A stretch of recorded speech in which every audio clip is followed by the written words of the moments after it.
We're going to look at a few verses in Galatians if you want to turn there.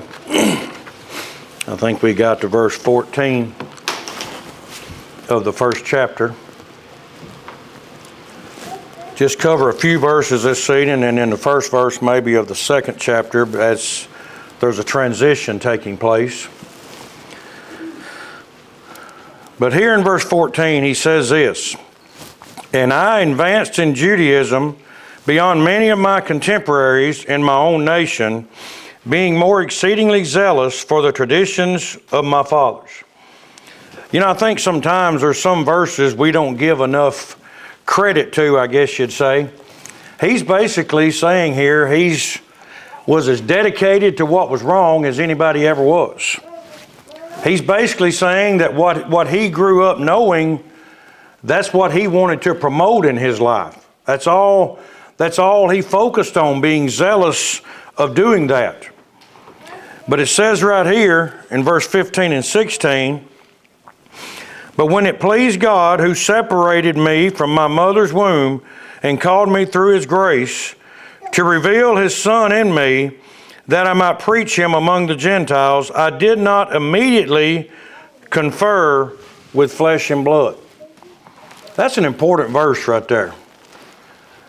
Because sometimes we have to realize in life it's what's best for the church, it's what's best for what's right, and not necessarily what we want to do. You know, sometimes when we obey the gospel, or certain times in our lives, and we get energized, we feel like we want to jump right into battle.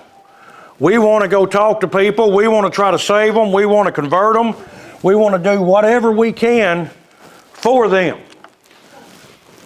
But the verses that holds true here, God's ways are not our ways. God's thoughts are not our thoughts. God at this time knew what was going on during this period of time, and we're going to talk more about that in a second, because it was not a good time for Paul to come forward at his conversion.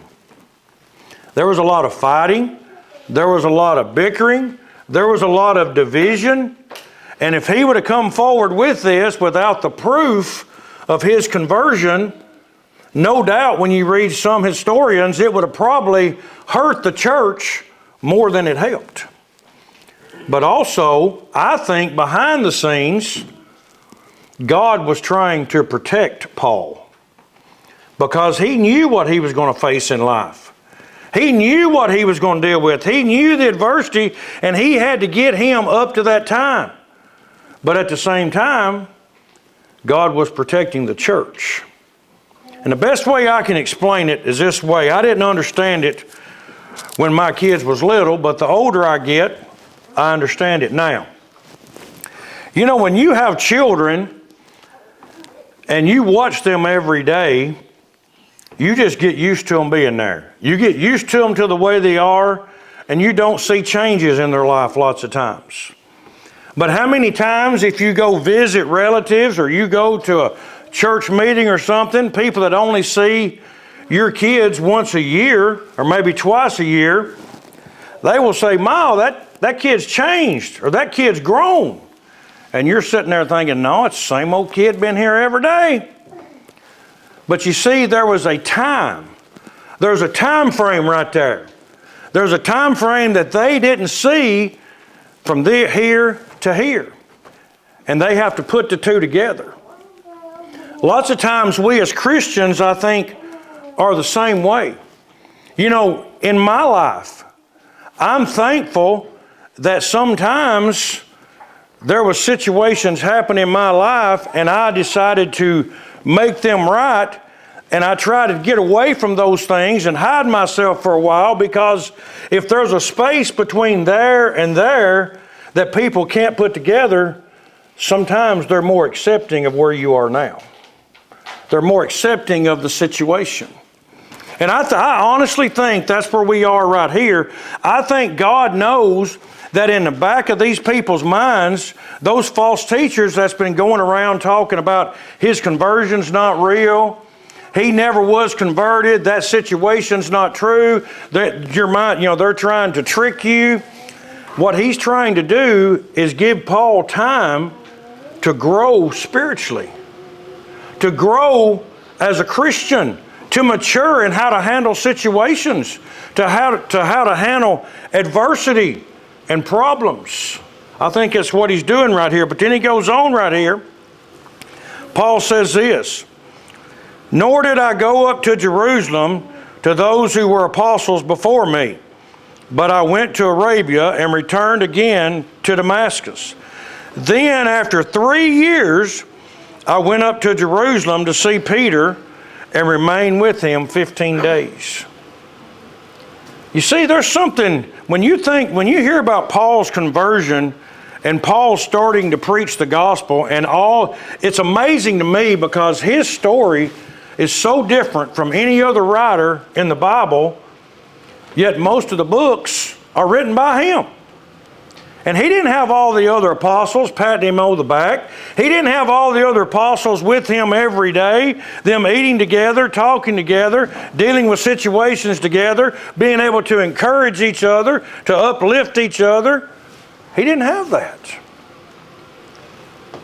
You notice right now, here still, he says, I saw Peter, and then he goes on right here and he says this, but I saw none of the apostles except James, the Lord's brother. Now concerning the things which I write to you, indeed before God I do not lie. Afterward I went into the regions of Syria and Cilicia. You know, when you think about this and you study these areas and you study about where he went out with a group of people that really didn't know a lot about Paul before his conversion. Like I say, I think lots of times we fail to realize God's in control in way more ways than we think he is. Even the Apostle Paul right here, who is going to turn out that we read of today and realize he's one of the greatest men to ever live, God even knew that he needed time to grow. He needed time to mature. And he says right here, after I went into the regions of Syria, verse 22, and I was unknown by face to the churches of Judah which were in Christ. But they were hearing only, he who formerly persecuted us now preaches the faith which he once tried to destroy. And they glorified God in me. You know, Paul, there's another lesson right here that I think we fail to see sometimes. And that is this. And this study has got me to get up a lesson I'm going to give sometime, because Paul was content right here to be in the background. Paul was content to just do God's will. Now I'm going to tell you something today, and I hate to say it, but I think it's this way sometimes, and our brother talked about it this morning a little, alluded to it in his sermon. We don't realize in our brotherhood, a lot of congregations are not as warm as other congregations. They're not as close as other congregations. But also there's a lot of people that you come in contact in life who are not like Paul right here. You know, Paul starts off, even though he's willing to be in the background and he's willing to do what God wants him to do and not come forth right now, there's something else that's interesting. Paul doesn't ask for any of the credit, does he? You know, a lot of people today that you meet, it used to be in the world and now it's in the church, they want to brag about what they do for the church. Brag about what they do for other people. Let me tell you what I do in my personal life. It's like they want to give God the praise and the honor and the glory, but give me the credit. It don't work that way. And I hate to say that, but it's true. And whenever I hear somebody get in the pulpit and talk about their accolades or what they've done or how much they do, I don't know about you, but it kind of takes away from the meaning of the Bible. Takes away from the meaning of what we're here for to begin with.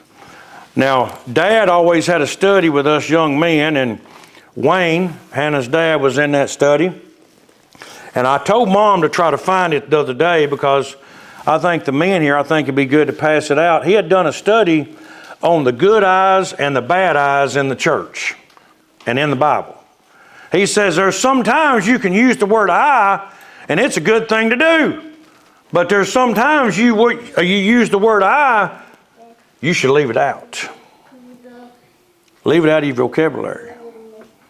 Now, I know I'm getting off of this, but I want us to think about that. And that's something I want us to think about this week. As we try to grow as a congregation here, we have to understand God gets all the credit. God gets all the glory. He gets everything. And it doesn't matter. I could name anybody's name in here. It doesn't matter who's able to bring somebody to the church. You know, we're not trying to keep a list here and at the end of this year say, okay, 2026, whoever converts the most people is going to get this prize. And second place, you're going to get this. And third place, you're going to get this. It's not what it's about. It's about all of us working towards a common goal. And as our brother said this morning, the best way you can do that is to be humble and to be meek. When you greet people, here's something I like to talk about this, and I'm talking about credit thing here. People know when you come up and say hi, and when you come up and say, it's good to have you here, or I'm glad to see you today. I want to tell you something. People know if you're truthful or not. You may say it, but your eyes may say something different. You know, like I tell people sometimes, you may say you're happy, but you forgot to tell your face. Because it's true. It's so true. And we need to understand that as Christians. Whenever you tell somebody that you're glad to see them, they can feel it or not feel it. And they know if you're full of it or not. That's just that simple. And I'm thankful for this congregation because I feel like that we, as our brother said this morning, I think we do a good job of that. We want to make sure everybody knows that we're glad to have them. And we really are. We're truly glad to have them. But let's move on right here. There's interesting to the start of the chapter 2 here because it says this. Then after 14 years, I went up again to Jerusalem with Barnabas and also took Titus with me. Now you think about that. You know, it's hard to understand the book of Galatians unless you know something that's not spoken of in the book of Galatians. There's nothing in this book talks about those 14 years. But as some of us have talked about in these chapter studies we're doing, if you don't know what happened in those 14 years, you don't understand this book. So you have to do a little studying. You have to figure it out. Do you realize in AD 34, turmoil was so bad between the Gentiles and the Jews? It was a bad situation. And so Paul had no choice but to basically go in regions that he hadn't been, that nobody really knew the situation, that he thought he could do some good. He had to go in areas that he might be able to do some good, but also had to protect his life so that he could preach the gospel for a long time. Now, some of the cities he went into Antioch, he went into Tarshish, and some historians say Galatia Interior, which I think is interesting because that's really geographically not far from where the turmoil was going on. But it says he was there too. But for 14 years, he wandered around in these areas right now. Now you think about this. There was controversy. The Judaizers were causing controversy and causing conflict until AD 48. 14 years. God knew what He was doing. The 14-year absence diffused conflicts. It allowed the church to consolidate and prepare for Paul's ministry. How many times have we heard lessons about, you got to wait till the time is right to take care of something. Wait till the time is right to do something. That's what God's doing right here. But, we know that God's holding Paul back for the right time and the right situation and the right moment. But something that I think we fail to give credit for is Paul's willing to be held back. Think about that. Paul's willing to be held back. He's willing to be in the background. He's willing not to be heard. Now, he knows that all the other apostles out there are doing all these great things, and he's hearing about it, and he's hearing about everything that's going on all over that area. And I no doubt he wants to be a part of it, but he trusts God. Think about this. The number 14, I think, is interesting. One historian had this to say. The number 14 is 777. And it was important back in those days. It was 14 generations from Abraham to David. It was 14 years for Jacob, for Rachel and Leah. Now, we can thank Greg for all of us thinking about numbers every time we see things now. I can't keep from doing that. I do it everywhere I go now. But it's interesting. But right here, the Jerusalem Council, and get this, I found this out in one book. The New Jerusalem Council would verify Paul's conversion and his faithfulness. During that 14-year period, some of the councils changed, and it was people that was put in that would honestly, in their life, in their example, would verify Paul's conversion. God knew what He was doing. God knew what He's doing no matter what. The 14-year delay allowed factions to mend and helped with unity from the problems of diversity. Think about this. The 14 years were spent in active foundational ministry in the Gentile world, leading up to the point where the Jerusalem church formally recognized his apostleship and the validity of the Gentiles to be included. Now, that's stuff that happened that's not even what we read about. That 14-year span. Now, what do you think Paul's doing right here? I can assure you God is preparing Paul. I can assure you God is giving Paul everything he needs to get ready to spread the gospel. But also, he's also teaching Paul patience. He's also teaching Paul that everybody doesn't believe the same way in things that are not a matter of right or wrong, those little gray areas right there. And when you study it out, historians do agree that a lot of this transition right here is because of the circumcision and the uncircumcision. They know that's what it is. But you know what? Even Paul himself has to be convinced of that. God knew what he was doing. Paul had to let his guard down about that, his beliefs down about that, and he had to understand that that didn't matter in the whole scheme of things. And God was giving him time to understand that. Now, I want to interject this right here. As we talk about a lot here, everybody goes through their own problems, their own trials, their own situations. We deal with sickness. We deal with families going through issues. We deal with stuff at work. We deal with things in our personal lives.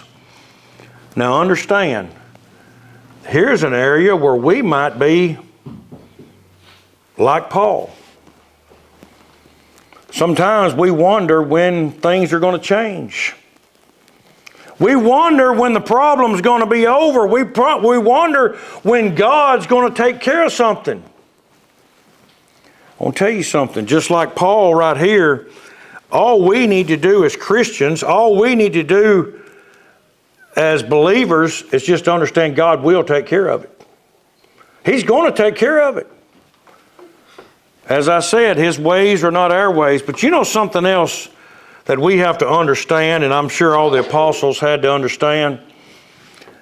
We say a lot that we are to pray and leave things with God.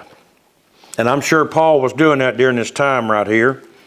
We say we're to pray to God of things we need or things we're dealing with or problems, and we're to leave it with God. Now I want you to understand something. You may be sitting there today and think that God hasn't answered your prayer. Lots of times He has, He just didn't answer it the way we wanted it answered. Sometimes we pray to God with expectations. And we shouldn't do that. Now I agree we should expect that God's going to take care of us, but when I say expectations, I mean that He's going to do it, He's going to answer it the way I want Him to answer it. And then if He don't answer it that way, it's not good enough. I've read a lot of self-help books, and they say that one of the things that kills relationships in general is expectations. Because if a husband and wife, if a boyfriend and girlfriend, whatever it may be, if you expect this to happen, no matter how close something comes to it, it's not what you expected. And it causes problems.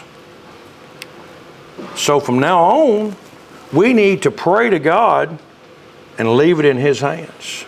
And understand that however He answers it, however it comes out, that's what God wanted us to have. You know, we didn't, I say this right here, we didn't, as people here, some of us didn't ask God to have moms and dads that are suffering physically today, did they? Dealing with problems that's causing life changes. There's young parents here that didn't ask to have the problems they're dealing with young children. But I'm going to tell you something, what I see. What I see in this congregation and in these people are people that has faith in God. I've watched them deal with situations. I've watched them deal with problems. And you know what? They know what's important because it hasn't got them down. They still have a smile on their face. They're still positive because they know God has plans for them. Let's look right here at verse 2 in the 2nd chapter right here. And I went up by revelation and communicated to them that gospel which I preach among the Gentiles, but privately to those who were of reputation, lest by any means I might run or had run in vain. Listen to that. Talk to them privately because of reputation. You see, even after he come back, even after the 14 years, Paul still doesn't care how he promotes Christ, how he promotes salvation, how he promotes what's right, because he realizes it's not about him. It's not about him anymore.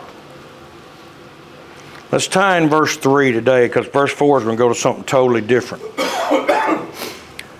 Verse 3 says this, "Yet not even Titus, who was with me, being a Greek, was compelled to be circumcised." Now you look at that and you say, well, Titus just didn't agree with it. No, this says way more than that. Because you notice he says Titus didn't do it, but that tells us a lot more than that. Paul didn't push it. Paul didn't push it with Titus because he knew it didn't matter in the whole scheme of things. Now these chapter studies we're doing, I know as a lot of us say, sometimes they're tedious, sometimes they're repetitious, sometimes there's things in there that we may not think as pertinent. But I can assure you this, just like the study this morning, I'm getting a lot out of these.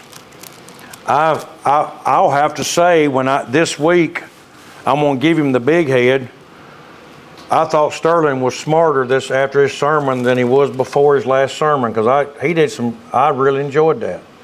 He said some things in that sermon that made me really think in his chapter study. Sometimes we read these chapters and we go through this and we do all these things, but we do not realize until you break it down just how much each verse actually means to us as Christians.